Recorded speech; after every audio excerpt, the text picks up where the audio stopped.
Bona vesprada, avui és dijous 21 de novembre. A sumari i comencem.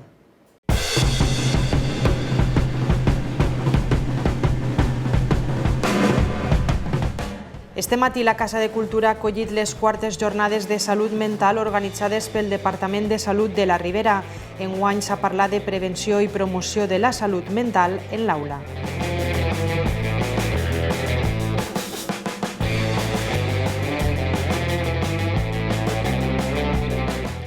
Ja s'han publicat les bases per a participar al concurs d'aparadors que tornarà a realitzar-se a Sueca coincidint amb la campanya nadalenca. El certamen arriba enguany a la seva 30a edició. El 25 de novembre se celebra el Dia Mundial contra la Violència de Gènere. La ciutadania ix al carrer per dir prou a les morts per aquesta causa. A Sueca es llegirà demà un manifest.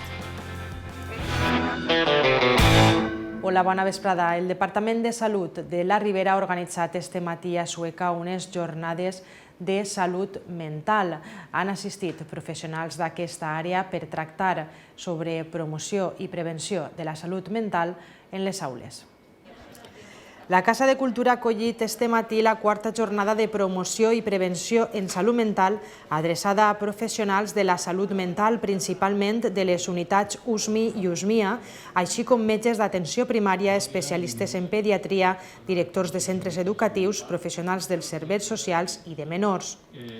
Les jornades han començat a les 9 amb la presentació realitzada per Juan Francisco Pérez, coordinador de l'Oficina de Salut Mental de la Comunitat Valenciana de la Conselleria de Sanitat Universal i Salut Pública, Liliana Fuster, gerent del Departament de Salut de la Ribera, José Enrique Romeu, cap del Servei de Psiquiatria del Departament de Salut de la Ribera, i l'alcalde de Sueca, Dimas Vázquez, qui ha manifestat que Sueca és una ciutat que aposta per la salut.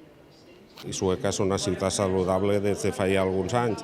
Nosaltres, com a Ajuntament, no podem deixar de costat seguir potenciant tots els actes que es facin a la nostra ciutat en aquest tema. Així a Sueca, com ja hem dit abans en el discurs, hi ha centres tutelats, tenim centre de dia, o sigui que hi ha una sèrie d'inversions i d'instal·lacions per a aquelles persones que puguen tindre una espècie de malaltia mental tinguen les garanties de poder desenvolupar i tindre una vida el més digna possible. Per tant, nosaltres seguirem apostant per totes aquestes jornades, seguirem perquè Sueca encapçala comarcalment i intercomarcalment tot el tema de ciutats saludables i en aquest cas de salut mental.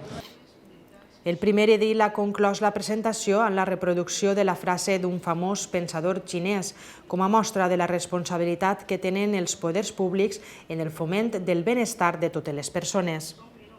Que la salut és la major possessió que pugui tindre una persona. L'alegria és el major tesoro i la confiança el major amic. Per tant, en aquestes tres màximes, pense que totes les institucions públiques haurien de lluitar per a que aquestes premisses d'aquell famós filòsof xinès se pogueren complir tant en aquestes persones com totes les persones que puguen tindre algun tipus de malaltia. Un total de 15 ponents han participat en les jornades, oferint xerrades en taules redones i diversos tallers simultanis. Primer s'ha presentat una guia per a la prevenció i promoció de la salut mental a l'aula. A continuació ha tingut lloc la primera taula redona en la que s'ha parlat sobre l'etapa de l'adolescència, l'educació en salut i convivència, la motivació dels adolescents, l'adquisició d'habilitats, la criança en positiu i l'estigma i malaltia mental. L'objectiu fonamental seria donar un poquet d'informació i indicacions i un poquet posar en comú dins de tota la salut mental del nostre departament i inclús fer-ho extensible a altres departaments la visió dels trastorns mentals en els xiquets i adolescents, tan important per al futur nostre. Ells són el nostre futur. Per supost, hi ha que donar-li una prioritat. S'ha donat a poc les circumstàncies, la societat ho guarda així, cada vegada n'hi ha més trastorns. La majoria, afortunadament, són leves, però això no vol dir que s'hagin de donar menys importància. Hem detectat, al llarg del 2019 s'ha fet un diagnòstic de 668 casos nous de trastorns mentals en xiquets i adolescents del nostre departament, i això requereix un abordatge especial. I un abordatge no sols des del punt de vista sanitari, sinó educatiu, perquè si no anem a la mateixa línia tots de treball, probablement no anem a obtenir l'èxit que necessitem. Després de la pausa s'ha presentat la segona taula redona on s'han tractat temes com els trastorns afectius i d'alimentació en la població infantil i juvenil, els trastorns per dèficit d'atenció i hiperactivitat, els problemes de conducta, la personalitat i psicosi i els problemes relacionats amb l'alcohol, el tabac i el cannabis. Finalment, des de FEM Ribera Baixa s'ha presentat el programa de reducció de l'estigma en la diversitat funcional i s'han realitzat 4 tallers simultanis per acabar amb les conclusions de la jornada. Més coses. Es coneixen ja les bases per a participar en el concurs d'aparadors que torna a organitzar Sueca coincidint amb la campanya nadalenca. Este certamen arriba enguany a la seva 30a edició. L'objectiu del certamen tornarà a ser motivar els comerciants a decorar amb temàtica nadalenca els seus aparadors amb creativitat, innovació i originalitat per fer de Sueca una ciutat atractiva comercialment i propiciar que els veïns d'altres poblacions la visiten i realitzen les seues compres de Nadal als nostres comerços. Poden participar totes les empreses comercials i de serveis que desenvolupen la seva activitat al terme municipal de Sueca i que disposen d'establiment obert al públic, aparador al carrer, permisos i llicències necessàries per a l'exercici de l'activitat i es troben al corrent de tots els pagaments i tributs. La inscripció al concurs és gratuïta i es formalitzarà presentant una instància en el registre de l'Ajuntament fins al pròxim divendres 29 de novembre a les 2 del migdia. L'exhibició dels aparadors que concursen començarà el dilluns 9 de desembre i ha d'estar muntat fins al 6 de gener de l'any nou. El jurat farà una única visita a cada establiment que participa el dijous 12 de desembre per a decidir els guanyadors. Estarà integrat per almenys 3 professionals d'àmbits diversos relacionats amb les arts, el màrqueting o el disseny que puntuaran els aspectes anteriorment esmentats. També formarà part del jurat la regidora de Comerç i el president de l'associació Arrimat, amb veu però sense vot. Es valorarà l'aprofitament dels productes del corresponent negoci, el disseny, la composició i distribució dels elements, la creativitat i originalitat i la il·luminació i els colors ambientals de l'aparador. Es lliuraran 4 premis, el primer de 1.200 euros, el segon de 800, el tercer de 500 i el quart de 300 euros. Tots ells s'emportaran també un diploma. El veredicte del jurat es farà públic el dijous 19 de desembre a les 9 de la nit en el Saló de Plens de l'Ajuntament.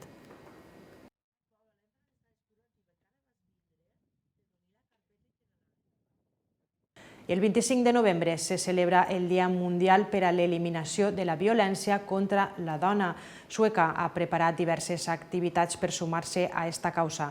Demà divendres es llegirà un manifest a la plaça de l'Ajuntament. El 25 de novembre va ser declarat Dia Internacional contra la Violència cap a la Dona en la primera trobada feminista celebrada a Colòmbia l'any 1981. En aquest encontre mundial, les dones van denunciar la violència domèstica i la violació i l'assetjament sexual, incloent la tortura i els abusos partits per presoneres polítiques. Es va triar aquesta data per commemorar el violent assassinat de les germanes Mirabal, 3 activistes polítiques assassinades el 25 de novembre de 1960 per la policia secreta del dictador Rafael Trujillo a la República Dominicana. L'any 1999 l'ONU va donar caràcter oficial a aquesta data i des d'aleshores la societat es manifesta contra aquesta xacra que no es pot combatre sense la implicació de totes i tots. Sueca s'adherirà a aquesta commemoració i demà divendres a les 12 es llegirà el manifest a la plaça de l'Ajuntament i s'obrirà el micròfon a totes aquelles associacions i entitats que desitgen adherir-se i intervindre. I el diumenge, dia 24, es durà a terme la representació de l'obra A voltes amb la vida, d'Iguales Teatro. Serà a les 7 de la vesprada al Casal Jove. L'entrada és gratuïta. A més, des del Departament d'Igualtat de l'Ajuntament i la Mancomunitat s'han facilitat autobusos per acudir dilluns a la manifestació a València i s'ha encetat una campanya per conscienciar i posicionar la ciutadania front a tot tipus de violències masclistes.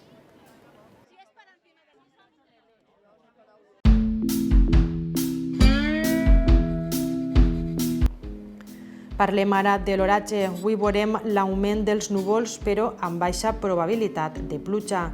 Continuem a l'aguait del que puga fer la borrasca que des de l'Atlàntic va enviant-nos fronts de núvols. Les temperatures mínimes han pujat esta nit i les màximes no patiran grans canvis. Demà divendres arriba el front més actiu. Ho farà a partir de la vesprada.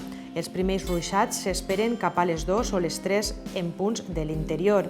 Avançaran després cap a la costa, on els núvols arribaran amb menys activitat.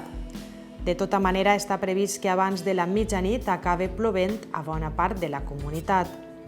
Les temperatures màximes no mostraran canvis destacables i el vent de ponent començarà a animar-se un poc i donarà algunes ratxes moderades per l'interior de les comarques de València i Alacant, mentre que pel litoral bufarà de llebeig i serà més moderat mar endins. I abans d'acabar, els recordem que encara estan a temps d'inscriure's per a participar en la jornada de voluntariat ambiental per a protegir el corriol camanegre, espècie declarada au de l'any per l'associació SEO BirdLife. El pròxim dissabte 23 de novembre està prevista una actuació mediambiental en la zona costanera de Vega de Mar. Les persones que participen en aquesta activitat de voluntariat col·laboraran eliminant la flora exòtica que envaeix les dunes i afecta la biodiversitat, ocupant zones de nidificació d'espècies vulnerables com el corriol camanegre. El punt de trobada serà el carrer Vall d'Albaida, junt a la platja, de 10 a 1. Les inscripcions es poden realitzar enviant un correu electrònic a valencia@seo.org.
Dar a conocer la Red Natura 2000 es fundamental si queremos preservar los espacios naturales y si la gente lo desconoce es imposible que se pueda conservar.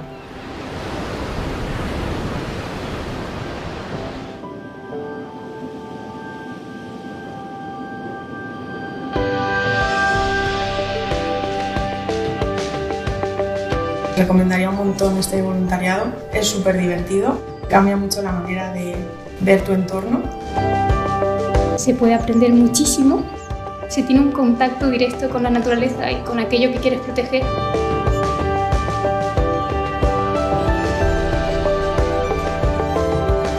Está siendo una experiencia a nivel personal y profesional increíble. Voluntariados como este te enseñan cosas que no aprendes en las aulas.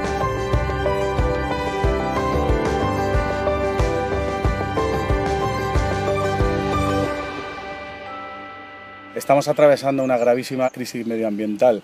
Por tanto, esta experiencia en la que los jóvenes participan, se conciencian, creo que es clave para poder afrontar el futuro.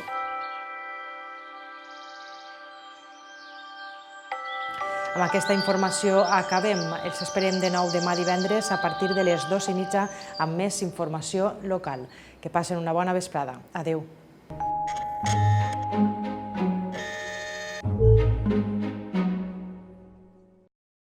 Catalunya.